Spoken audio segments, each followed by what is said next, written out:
Hey guys, what's happening? Uh,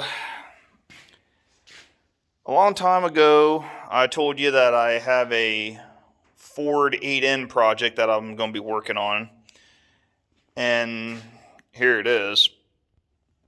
This is a 48 8N. I've got everything taped off. I'm getting ready to paint this entire frame. I've gotten all the fenders, fairings, and rims painted, but it looks like there's grease on everything, but there really isn't. It's just discolorization. I went ahead and I got all the grease fittings covered up on the tractor that I could find. I got all of my uh, threads for the lug nuts. Those are covered up because I'm going to paint the lug nuts red, but separately. I've scuffed everything with a pad, then went over it with acetone, and then wiped it clean with a microfiber towel. So this thing should be all ready to go. I have my canopy here that I'm going to use. I'm going to put around it, and then I'm going to use plastic sheeting that I bought to go around it so I can build myself a nice little paint booth so I don't get overspray on anything in here. Okay, so I got the canopy up. I didn't put the top on this just in case, you get a little bit of overspray. I don't want it to be on that. So I got this plastic at Rural King. I just zip tied it around the top and the corners. So it's circling. Oh, I got a couple blankets I'm going to put down on my concrete floor. The opening in the back here is where I'm going to set my fan and furnace filter and open up my roll-up door and have it blowing out the backs. So that should take care of a lot of the overspray. But yeah, like I said before, I got all the lug nuts covered up, little handle and all the grease fittings. Anything that I don't want paint on. So also, don't forget your distributor cap. I went ahead and got that too. So, alrighty, let's go mix up the paint. Okay, what we have here is Majic tractor and implement paint. It's the Ford Red. This gallon has already been mixed up. I used my drill mixer right there, and I got everything up off the bottom of it, and it's all mixed in good now. I have this Majic reducer. This is 1 US pint, which is 16 ounces. They say a full can, 1 pint of reducer per gallon. But we can't fit a full gallon in there. So what I'm going to do is I have a little measuring cup right here. I got this from the hardware store. I'm going to put about 32 ounces in this can. So yeah, because that's 1 quart. There's 4 quarts in a gallon. And so I'm going to fill this up. This, I'm trying to do this one-handed here. This little line right there before the lip is 30. So I'm going to fill it up, dump a little bit in, and then just barely dump a little bit more in here. And then I'll mix it all up once it's in here and it's in the bag. It's kind of hard to mix it up in here versus here, but this won't hold enough to get the ratio on everything.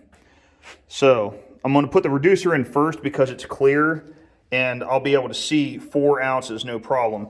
Then dump that in there and then put the paint in. So I just told you what I'm going to do. I'm not going to film it.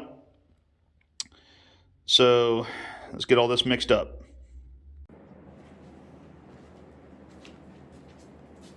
Alright guys, how you like my fancy paint booth over there? I went ahead, I laid cloth down underneath the frame. Everything's been scuffed. Went over with acetone and then wiped down with a tack cloth. In the back there is an opening there. I have a fan with an old furnace filter blowing out, so that should take care of a lot of the overspray. I imagine this is probably only going to take maybe 3 coats, 24 hours in between each coat. I thought about just doing a tack coat on this first, just to see what it, basically what that is you just missed. But I think I'm just going to go ahead and do a light coat. It recommends only light coats. I imagine it'll probably take 3 of them, but I'm using my Wagner electric sprayer. I'm in my garage, which is well ventilated. I got the back door open. I got my respirator. So I'm going to go ahead and do this first coat and see how it does.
I'm going to go ahead and show you how it looks. This is how it looks after the first coat. A lot of the hard to reach areas, I now know I need to get those first before I get like the easy side areas and everything. But overall, I mean, I'm happy with it. Like I said, yeah, there's some stuff right there that I need to get and get covered, and that over there. I'm going to find out all these places, and this is the first places I'm going to hit on the second coat tomorrow. So I have some other small pieces that I'm going to paint, but I'm not going to film that. I'm just filming the frame. But yeah, this is about 32 ounces of Majic paint with 4 ounces of reducer, which is what it calls for. And this is one coat. So yeah. I'll do an after video for you guys on how it looks after 3 full coats. 24 hours between each coat, and then a 7-day cure time. So yeah, but I'm gonna go ahead and I'll just make another video here in a few days, and I'll just have it on the same one. So hey guys, it's a few days later, and I just finished putting my 3rd coat on this tractor. Well, I mean, take a look at this. This is 3 coats. I mean, wow. Talk about a gloss. This is Majic Red Ford paint. I did 3 coats on this tractor. This coat, however, I wish I would have done it earlier, but I didn't. This coat was the only coat that I used hardener with. I had 32 ounces of paint in my can, and I went ahead and used some of the hardener that it recommended up to the measurements that it called for. And man, that brought out the gloss like no other. It is insane. I can't wait to see it when it's fully cured. But yeah. So I'm super pleased with it. You have to wait 7 days after your last coat for it to fully cure, and then you can start reassembly, which is what I want to do. So I just can't get over this finish. I cannot wait to show you guys what this tractor looks like when I get it finally put back together. So yeah, I'm going to go ahead and get everything cleaned up here. I'm going to get this plastic down because I don't need it up anymore. And thanks for watching. I'll see you guys on the next project.